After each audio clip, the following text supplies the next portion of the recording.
नमस्कार। बोलती किताबें में आप सबका बहुत बहुत स्वागत है। दोस्तों, आज की जो कहानी है वो बहुत ही मार्मिक है। कहानी सुनने के बाद थोड़ी देर के लिए आपकी आंखें नम जरूर हो जाएंगी। चलिए सुनते हैं प्रेमचंद की लिखी हुई एक शानदार कहानी जिसका शीर्षक है धिक्कार। अनाथ और विधवा मानी के लिए जीवन में अब रोने के सिवा दूसरा अवलंब न था।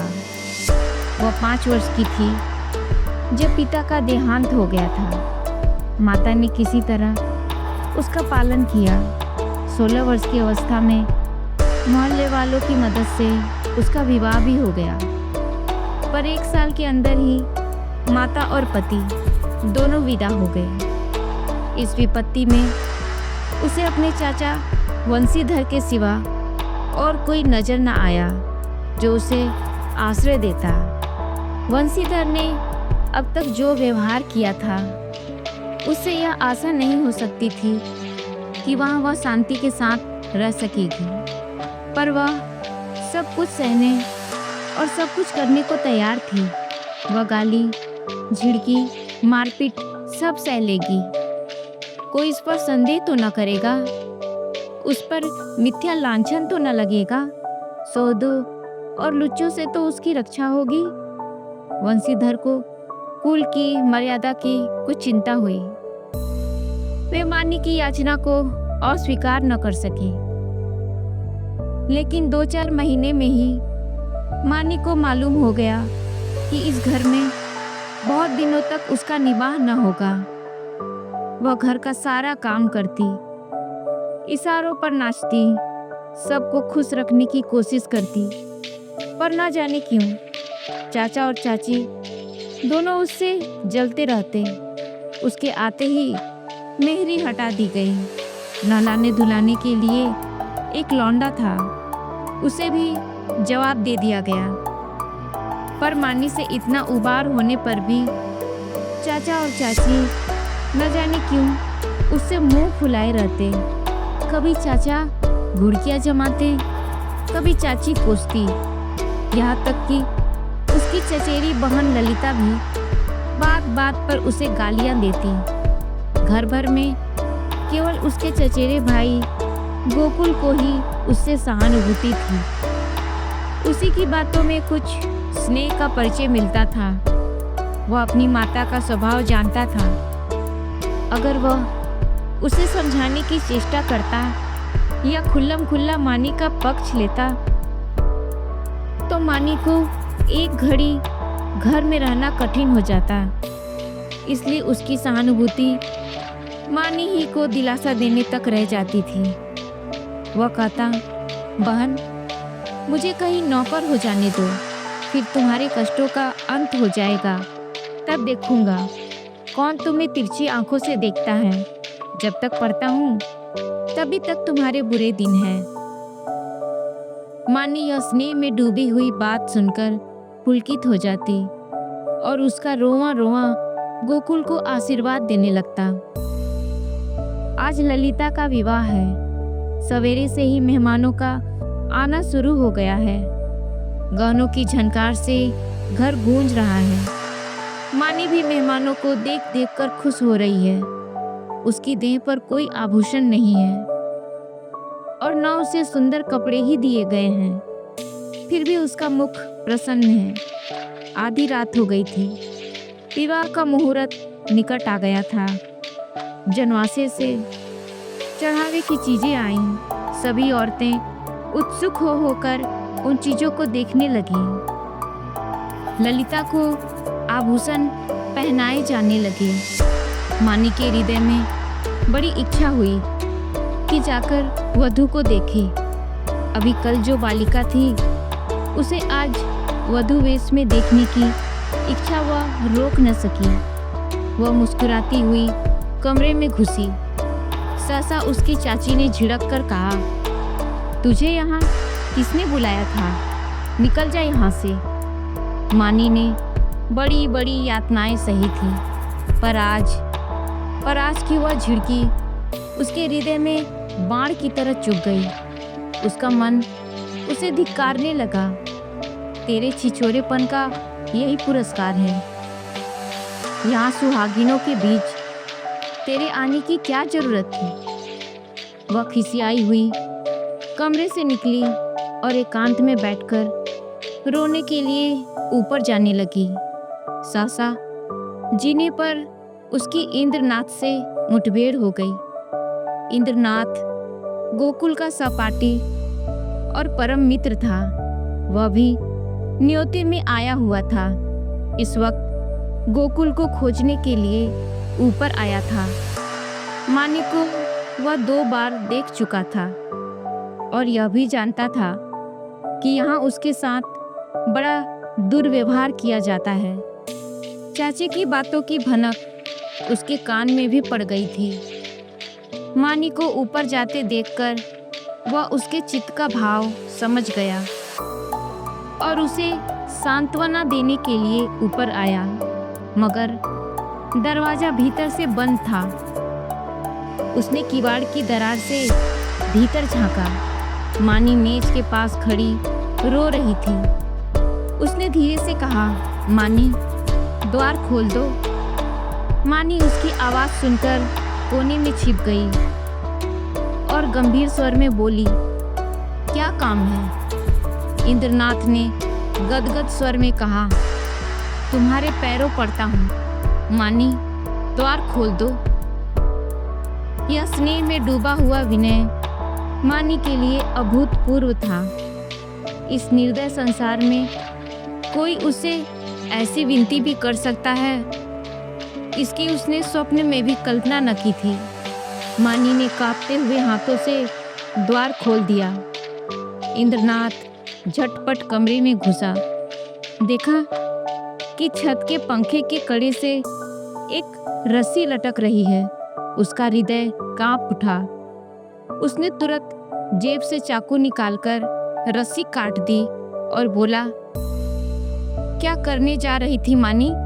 जानती हो इस अपराध का क्या दंड है? मानी ने गर्दन झुकाकर कहा, इस दंड से कोई और दंड कठोर हो सकता है? जिसकी सूरत से लोगों को घृणा है, उसे मरने के लिए भी अगर कठोर दंड दिया जाए तो मैं यही कहूंगी कि ईश्वर के दरबार में न्याय का नाम भी नहीं है। तुम मेरी दशा का अनुभव नहीं कर सकते। इंद्रनाथ की आंखें सजल हो गई।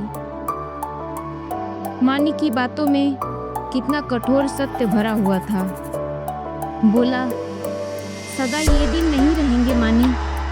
अगर तुम यह समझ रही हो कि संसार में तुम्हारा कोई नहीं है तो यह तुम्हारा भ्रम है। संसार में कम से कम एक मनुष्य ऐसा है जिसे तुम्हारे प्राण अपने प्राणों से भी प्यारे हैं।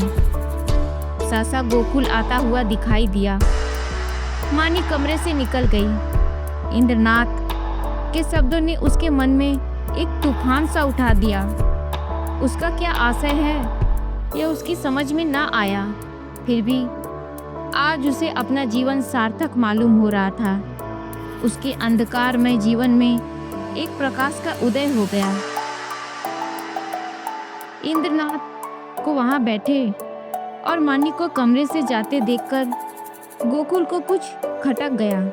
उसकी त्योरियां बदल गई। वह कठोर स्वर में बोला, तुम यहाँ कब आए? इंद्रनाथ ने अविचलित भाव से कहा, तुम्ही को खोजता हुआ यहाँ आया था। तुम यहाँ न मिले तो नीचे लौटा जा रहा था। अगर चला गया होता तो इस वक्त तुम्हें यह कमरा बंद मिलता और पंखे के कड़े में एक लाश लटकती हुई नजर आती। गोकुल ने समझा यह अपने अपराध को छिपाने के लिए कोई बहाना निकाल रहा है। अतः तीव्र कंठ से बोला, तुम यह विश्वासघात करोगे?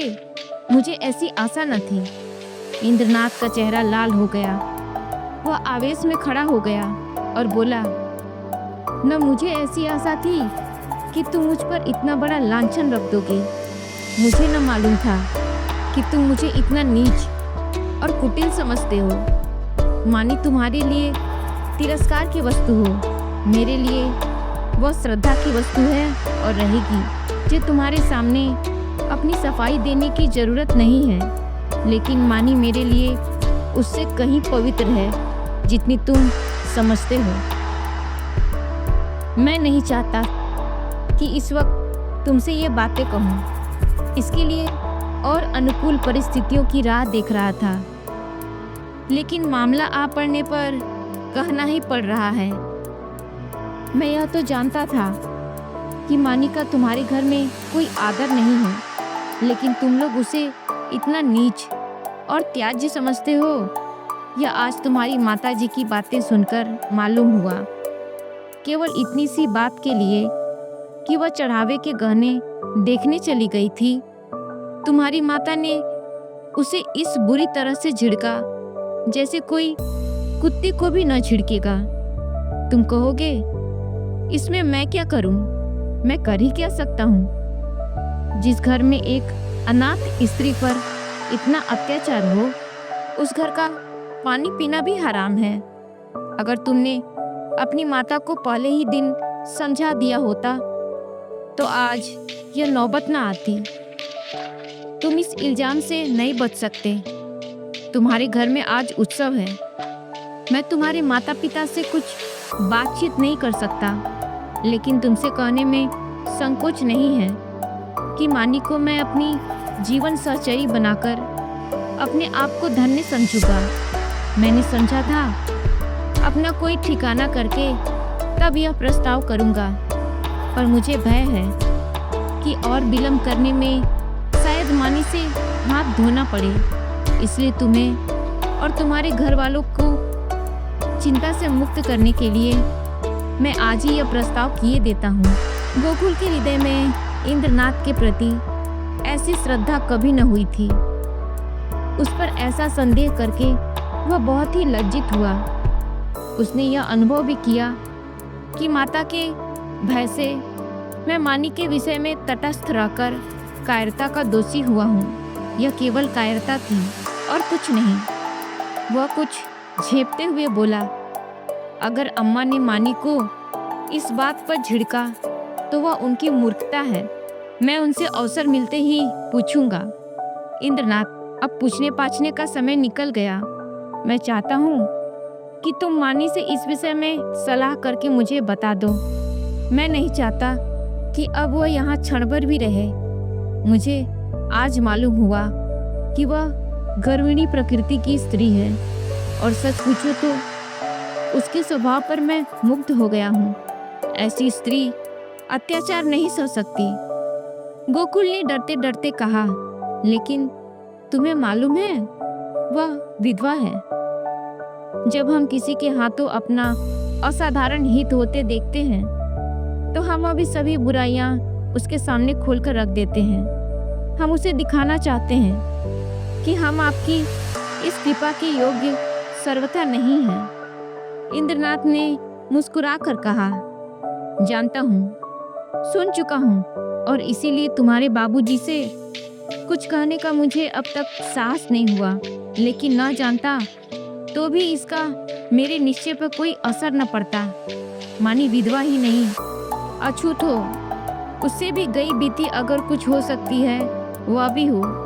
फिर भी मेरे लिए वह रमणी रत्न है। हम छोटे छोटे कामों के लिए तजुर्बेकार आदमी खोजते हैं। जिसके साथ हमें जीवन यात्रा तय करनी है, उसमें तजुर्बे का होना ऐब समझते हैं। मैं न्याय का गला घोटने वालों में से नहीं हूँ।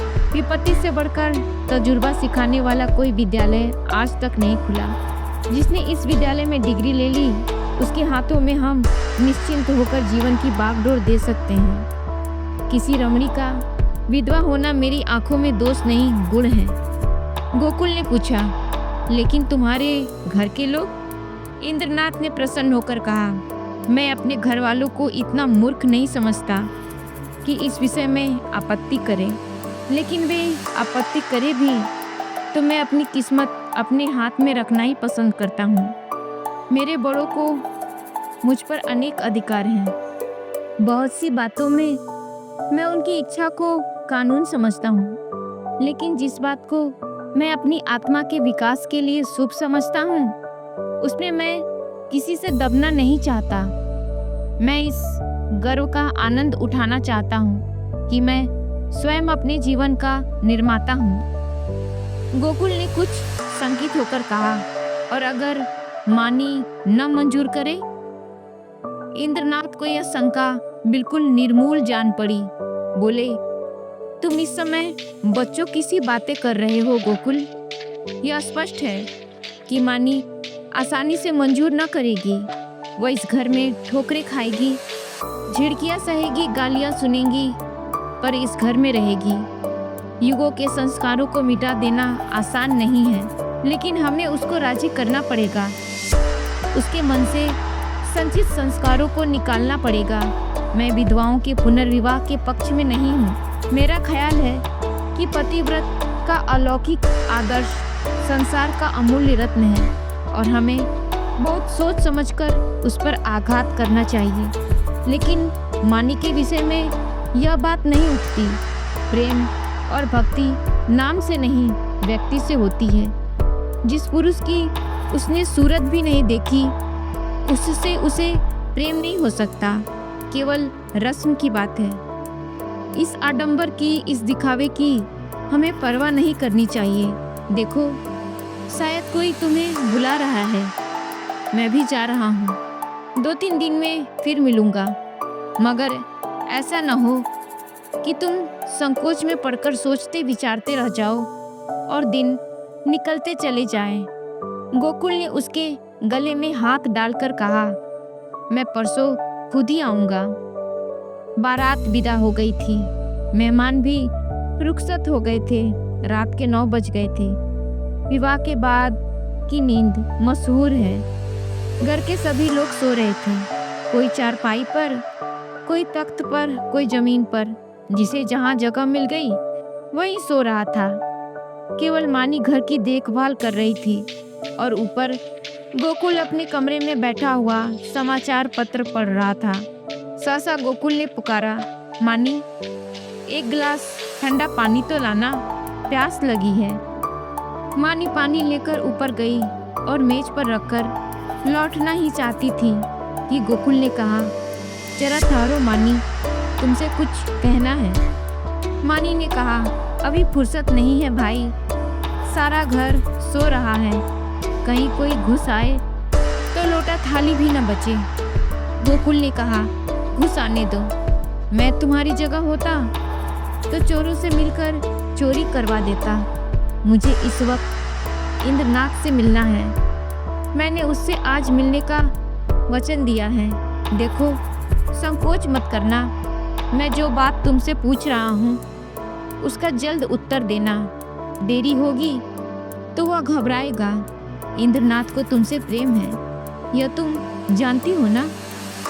मानी ने मुंह फेर कर कहा, यही बात कहने के लिए मुझे बुलाया था? मैं कुछ नहीं जानती गोकुल। खैर, यह सब वह जाने और तुम जानो। वह तुमसे विवाह करना चाहता है। वैदिक रीति से विवाह होगा। तुम्हें स्वीकार है? मानी की गर्दन शर्म से झुक गई। वह कुछ जवाब न दे सकी।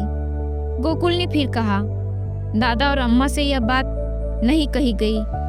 इसका कारण तुम जानती हो। वह तुम्हें घुड़कियां दे देकर, जला जलाकर चाहे मार डालें, पर विवाह करने की सम्मति कभी न देंगे। इससे उनकी नाक कट जाएगी। इसलिए अब इसका निर्णय तुम्हारे ही ऊपर है। मैं तो समझता हूँ तुम्हें स्वीकार कर लेना चाहिए। इंद्रनाथ तुमसे प्रेम करता है। यूं भी निष्कलंक चरित्र का आदमी और बला का दिलेर है। भय तो उसे छू ही नहीं गया। तुम्हें सुखी देखकर मुझे सच्चा आनंद मिलेगा।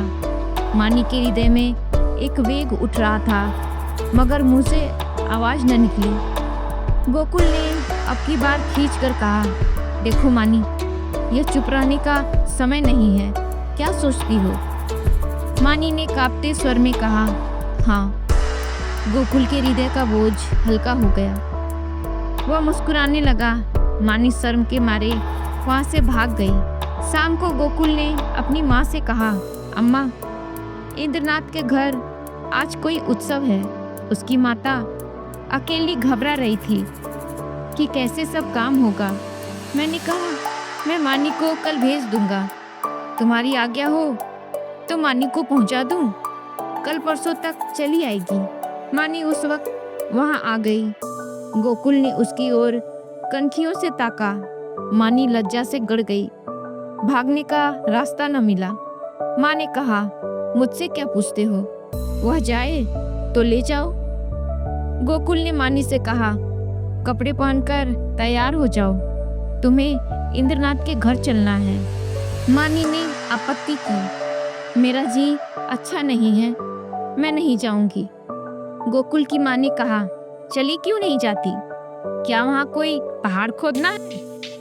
मानी एक सफेद साड़ी पहनकर टांगे पर बैठी तो उसका हृदय कांप रहा था और बार बार आंखों में आंसू भर आते थे। उसका हृदय बैठा जाता था, मानो नदी में डूबने जा रही हो। टांगा कुछ दूर निकल गया तो उसने गोकुल से कहा, भैया मेरा जी न जाने कैसा हो रहा है, घर चलो, तुम्हारे पैर पड़ती हूँ। गोकुल ने कहा, तू पागल है? वहाँ सब लोग तेरी राह देख रहे हैं और तू कहती है घर लौट चलो। मानी, मेरा मन कहता है कोई अनिष्ट होने वाला है गोकुल, और मेरा मन कहता है तू रानी बनने जा रही है। मानी, 10-5 दिन ठहर क्यों नहीं जाते? कह देना मानी बीमार है। गोकुल, पागलों की सी बातें न करो। मानी, लोग कितना हंसेंगे। गोकुल, मैं शुभ कार्य में किसी की हंसी की परवाह नहीं करता। मानी, अम्मा तुम्हें घर में घुसने न देंगी, मेरे कारण तुम्हें भी झिड़कियाँ मिलेंगी। गोकुल, इसकी कोई परवाह नहीं है, उनकी तो यह आदत है। टांगा पहुंच गया। इंद्रनाथ की माता विचारशील महिला थी। उन्होंने आकर वधू को उतारा और भीतर ले गई। गोकुल वहां से घर चला तो 11 बज रहे थे। एक ओर तो शुभ कार्य के पूरा करने का आनंद था, दूसरी ओर भय था कि कल मानी न जाएगी तो लोगों को क्या जवाब दूंगा। उसने निश्चय किया, चलकर साफ साफ कह दूं। छिपाना व्यर्थ है, आज नहीं तो कल, कल नहीं तो परसों सब कुछ कहना ही पड़ेगा। आज ही क्यों न कह दूं, यह निश्चय करके वह घर में दाखिल हुआ। माता ने किवाड़ खोलते हुए कहा, इतनी रात तक क्या करने लगे? उसे भी क्यों न लेते आए? कल सवेरे चौका बर्तन कौन करेगा? गोकुल ने सिर झुकाकर कहा, वह तो अब शायद लौट कर न आए अम्मा, उसके वहीं रहने का प्रबंध हो गया है। माता ने आंखें फाड़कर कहा, क्या बकता है? भला वह कैसे रहेगी? गोकुल, इंद्रनाथ से उसका विवाह हो गया है। माता मानो आकाश से गिर पड़ी। उन्हें कुछ सुध न रही कि मेरे मुंह से क्या निकल रहा है। गुलांगार, हरामजादा, न जाने क्या क्या कहा। यहाँ तक कि गोकुल का धैर्य चरम सीमा का उल्लंघन कर गया। उसका मुंह लाल हो गया, त्योरियां चढ़ गई। बोला, अम्मा बस करो, अब मुझमें इससे ज़्यादा सुनने की सामर्थ्य नहीं है। अगर मैंने कोई अनुचित कर्म किया होता तो आपकी जूतियां खाकर भी सिर न उठाता, मगर मैंने कोई अनुचित कर्म नहीं किया। मैंने वही किया जो ऐसी दशा में मेरा कर्तव्य था, जो हर एक भले आदमी को करना चाहिए। तुम मूर्ख हो, तुम्हें नहीं मालूम कि समय की प्रगति क्या है। अब तक मैंने धैर्य के साथ तुम्हारी गालियां सुनी। मुझे दुख के साथ कहना पड़ता है कि तुमने और पिताजी ने मानी के जीवन को नारकीय बना रखा था। तुमने उसे ऐसी ऐसी ताड़नाएं दी जो कोई अपने शत्रु को भी न दे। इसलिए ना कि वह तुम्हारी आश्रित थी, इसलिए ना कि वह अनाथनी थी। अब वह तुम्हारी गालियां सुनने न आएंगी। जिस दिन तुम्हारे घर पर विवाह का उत्सव हो रहा था, तुम्हारे ही एक कठोर वाक्य से आहत होकर वह आत्महत्या करने जा रही थी। इंद्रनाथ उस समय ऊपर ना पहुंच जाते तो आज हम तुम सारा घर हवालात में बैठा होता। माता ने आंखें मटका कर कहा, आहा, कितने सपूत बेटे हो कि तुमने सारे घर को संकट से बचा लिया। क्यों न हो, अभी बहन की बारी है। कुछ दिन में मुझे भी ले जाकर किसी के गले में बांध देना, फिर तुम्हारी चांदी हो जाएगी। यह रोजगार सबसे अच्छा है। पढ़ लिख कर क्या करोगे? गोकुल मर्म वेदना से तिलमिला उठा। व्यथित कंठ से बोला, ईश्वर न करे कि कोई बालक तुम जैसी माता के गर्भ से जन्म ले। तुम्हारा मुंह देखना भी पाप है। यह कहता हुआ वह घर से निकल पड़ा और उन्मत्तों की तरह एक तरफ चल खड़ा हुआ। जोर जोर के झोंके चल रहे थे, पर उसे ऐसा मालूम हो रहा था कि सांस लेने के लिए हवा भी नहीं है।